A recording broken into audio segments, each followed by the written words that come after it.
Hi hello ನಮಸ್ಕಾರ ಸ್ನೇಹಿತರೆ. ಇವಾಗ ಅವಲಕ್ಕಿಯನ್ನು ಯಾವ ರೀತಿ ಮಾಡ್ತಾರೆ ಅಂತ ನೋಡೋಣ ಬನ್ನಿ. ಮೊದಲು ಸ್ವಲ್ಪ ಈರುಳ್ಳಿ, ಟೊಮಾಟೊ, ಮೆಣಸಿನಕಾಯಿ ಮತ್ತು ಕೊತ್ತಂಬರಿ, ಆಮೇಲೆ ಶೇಂಗಾಕಾಳು, ನೆನೆಸಿಟ್ಟಿರೋ ಅವಲಕ್ಕಿ. ಬನ್ನಿ ಈಗ ಯಾವ್ಯಾವ ಇಂಗ್ರೀಡಿಯೆಂಟ್ಸ್ ಹಾಕ್ತೀವಿ ಅಂತ ನೋಡೋಣ. ಮೊದಲು ನಾವು ಆಯಿಲನ್ನು ಹಾಕೋಬೇಕು. ಆಯಿಲ್ ಹಾಕಿದ್ಮೇಲೆ ಜೀರಿಗೆ, ಸಾಸಿವೆಯನ್ನು ಹಾಕೋಬೇಕು.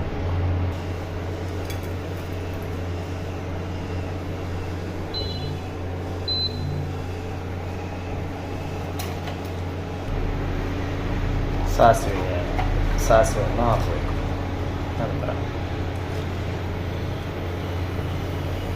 ಸಾಸಿವೆ ಬಿಸಿ ಆದಮೇಲೆ ಕರಿಬೇವು ಹಾಕಬೇಕು.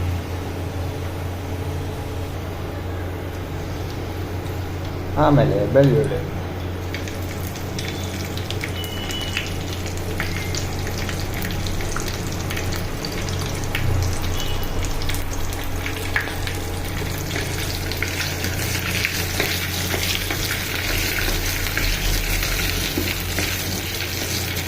ಆಮೇಲೆ ಮೆಣಸಿನಕಾಯಿ ಹಾಕಬೇಕು.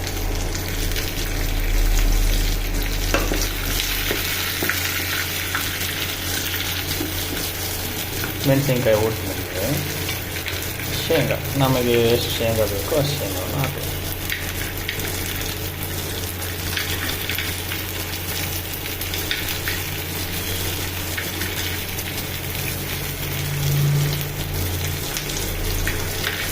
ಇದು ಉದ್ರಿಗೆ ಮಾಡ್ತಾ ಇದ್ದೀವಿ ಅವಲಕ್ಕಿ.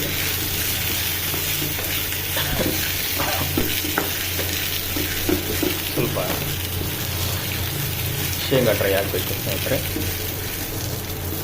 ನೋಡಿ, ಇವಾಗ ಶೇಂಗಾ ಕೆಂಪಗಾಯಿತು. ಆಮೇಲೆ ಈರುಳ್ಳಿ ಹಾಕಬೇಕು.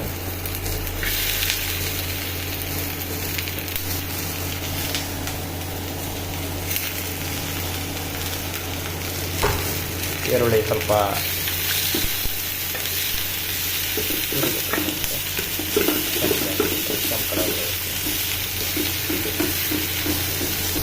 ನೋಡಿ, ಈಗ ಈರುಳ್ಳಿ ಸ್ವಲ್ಪ ಕೆಂಪಗಾಗಿದೆ. ಟೊಮಾಟೊ, ಒಂದು ಟೊಮಾಟೊ, ಒಂದು ಸಣ್ಣ ಟೊಮಾಟೊ, ಇದನ್ನು ಒಳ್ಳೆ ಸ್ಮ್ಯಾಶ್ ಇದು ಮಾಡಬೇಕು. ಕರಿಬೇಕಲ್ಲ ಅಂತ ನೋಡಿ ಸ್ನೇಹಿತರೆ, ಯಾವ ರೀತಿ ಈಗ ಡ್ರೈ ಆಗಿದೆ ನೋಡಿ. ರುಚಿಗೆ ತಕ್ಕಷ್ಟು ಉಪ್ಪು ಹಾಕ್ತೀವಿ.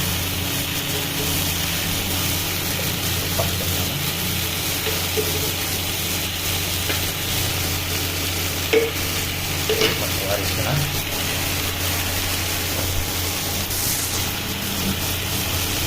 ಸ್ವಲ್ಪ ಅರಿಶಿನ ನೋಡಿ ಸ್ನೇಹಿತರೆ ಹೆಂಗೆ ಬರ್ತದೆ. ಸ್ವಲ್ಪ ನೀರು ಹಾಕಿದ್ದೀನಿ, ಸ್ವಲ್ಪ ಫ್ರೈ ಹಾಕಬೇಕು.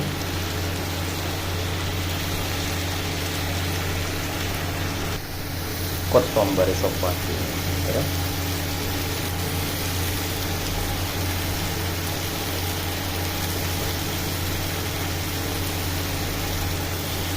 ಕೊತ್ತಂಬರಿ ಇವಾಗ ಹಾಕಿದರೆ ಅದರ ಅಂಶ